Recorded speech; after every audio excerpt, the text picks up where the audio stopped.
Hello everyone, this is Roberta and I am from SoulBird Art and I'm here with your question and answer time. So I have a number of questions here and I'm going to pick just one of them.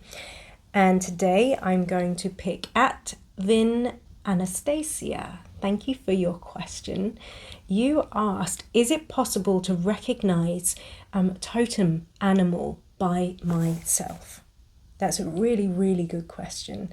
And, I want to start this off by saying that I am not an expert, but what I can share with you is my own experience, my own personal experience of this domain. Whether it resonates with you, great. If it doesn't, that's fine too. I don't believe that there are any right answers to spiritual information. Really, we need to explore personal, direct revelation about these things. But what I can share with you, and the short answer to your question is absolutely yes. Of course, you can access and have a relationship and find and know when you meet that particular animal that they are there for you. Now, I don't use the word totem animal, but in its place, I would use the word helping spirit, and that can refer to both human form and animal form, or shapeshifters as well. These helping spirits, I think, firstly, I guess I want to say that there's nothing wrong as well with seeking out help from a shamanic practitioner, from someone who does this on a daily basis. So from a trained seer, someone who is practiced in seeing through the heart. So when I say seeing through the heart, I mean that, a lot of seers don't necessarily see with their eyes open or seeing things with particular forms. No, they are perceiving through the sense of smell.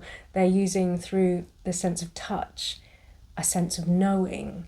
It plumps out the whole picture of what they are perceiving. It's one way of accessing an alternate vision of our reality by visiting a shamanic practitioner or a seer to receive help in that domain, to see what spirits may well be with us.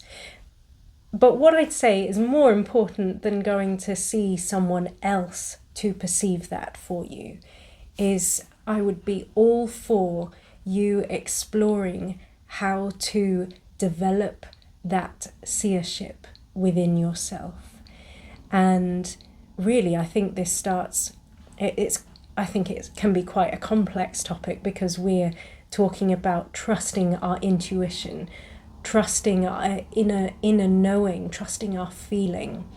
And because without that, we may well be having visions or knowings that we have a helping spirit with us, but we may not be able to trust or lock it into place and go, is that real? And it's common for all of us to have that moment of, is it real? Am I making this up?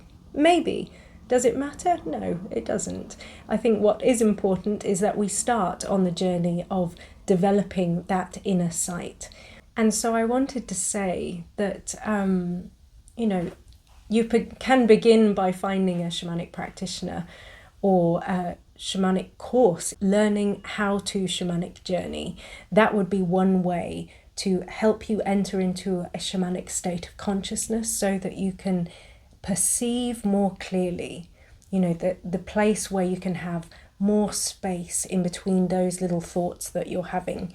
And it's in between that space that you will be able to retrieve information about your soul family, the circle around you, the spirits that are with you.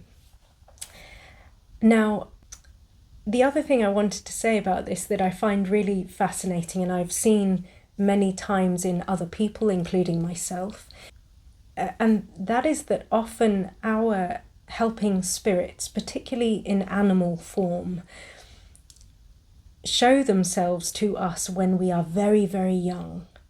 And throughout our lives, at certain points, we just need to tune ourselves acutely and fine-tune ourselves into that space where we are able to recognize that, actually that helping spirit, the tiger or the jaguar or the elephant, was with me when I was 2 years old. And this is the beauty of eventually having that realization that, that spirit ally, that helping spirit, that animal was always with me.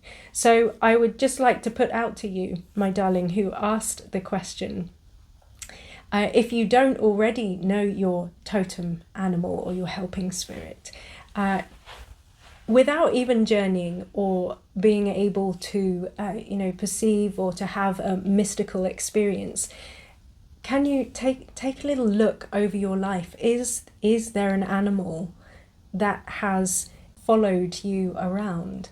Has there been a particular animal that has made itself known to you? And most particularly at times in your life where you've been going through initiations. And what I mean by that is times of great change, of evolution, of stepping into your new self and rather becoming more of who you are. Right, I will leave it there, my darlings. Thank you so much for your questions, and I will see you at our next gathering, whenever that will be, with another question.